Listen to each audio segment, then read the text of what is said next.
for you. Welcome to part 2 of mindset shifts you need to make today. Let's get started. There's absolutely nothing you need to do or be like to deserve love and respect. Period. But society shows us that this is false literally every day through pretty privilege or nepotism or discrimination, social division. Unfortunately, the list goes on and on and on. It's all bullshit. Every single person deserves a space where they can be themselves while also have the same opportunities and resources, but we don't practice it because if we did, then we'd all be equals. And how can that be? we always want to be better than the other person. We always want to be in competition. We want to trample someone to get ahead, and we operate from this base survival instinct. It's a real problem. I don't believe that we want to act this way and that we do it intentionally, but capitalism has effed everyone and we all want to be at the top, so somebody has to be at the bottom, but we don't want to be the bottom ones. So it's just this loop. It's a sad reality. And I'm not saying that we can change societal structures with this mindset shift overnight, but everything starts with an awareness. Everything starts with a small change. So please always remember that there are no conditions for anyone to be loved and respected. Everybody deserves that dignity. Everybody deserves that acceptance. And maybe we can start by practicing this for ourselves and people close to us. So we respect them and we love them and we respect ourselves and accept ourselves. And hopefully someday we can extend it to the world at large.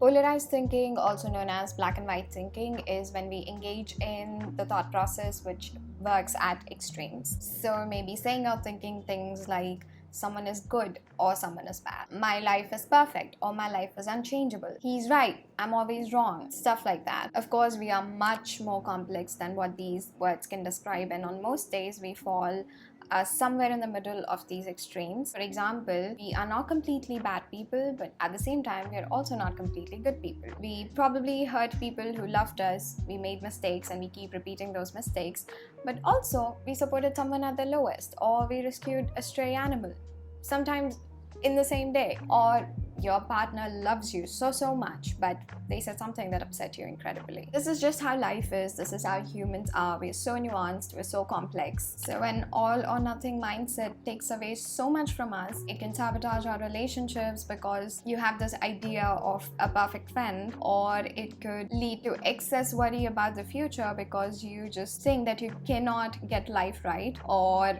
it could lead to negative self-talk, lower self-esteem, because you're just saying that you're incapable of doing certain things. And at an extreme, it can lead to a ton of judgment and even violence in the society. All the brutality that we see against certain communities like people of color or LGBTQIA or women, they are all rooted in polarized thinking. When people think that my lifestyle is the right one and theirs is not, or I am superior and they are not. So many people suffer from this kind of thinking, and it mostly comes from a white man. But if we give space to all the in-between, then we can find the middle ground with so much more ease. So catch yourself the next time you are thinking in extremes and remind yourself that on most days, all of us are in the shades between the black and white, and that we are meant to be.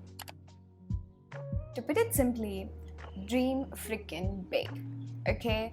Believe that your life can be as marvelous as you want it to be. And I'm not limiting this to materialistic pleasures, but also the people you want to be surrounded by, your career, where you want to live, how you want to live, all of that.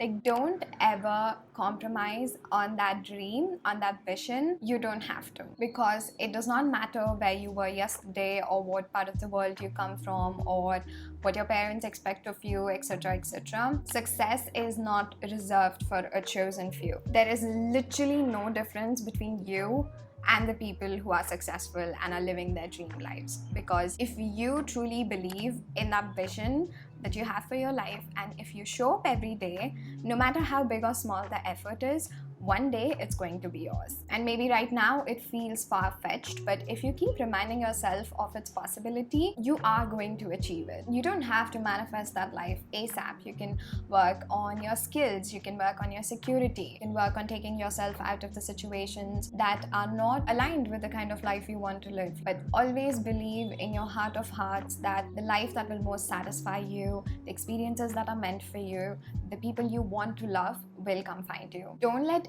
anyone ever take that away from you, because I think it's much better to keep believing in your dreams, even if it takes a long wait, than to just kill them and go on with life and live the way everyone else wants you to. As cliche as this sounds, you only have one life. You only have one life with the skills that you have, with the talents that you have, with the interests that you have, with your quirks and with your uniqueness. And it would be a waste if you do what everybody else is doing because you're scared of judgment or you're scared of failure. Constantly keep working on overcoming these fears so you move a step closer to your dreams every single day. Even if you're met with resistance, even if you're effing scared, even if you think you're different and people are going to judge you or laugh at you, in the bigger picture it will not matter. So please believe in your dreams, and you might not always be actively able to pursue them, but always keep them in your heart. So I really hope you can start making these shifts in the way you think, what you believe in, so you can live a life of value, you can live a life that is most meaningful to you. Changing your beliefs, especially if they've been long held, it's such a difficult process, but it's the most rewarding because your entire life will change, you will transform so much, and I wish you do that for yourself. Take care of yourselves, work on yourselves, and I will see you again. Bye.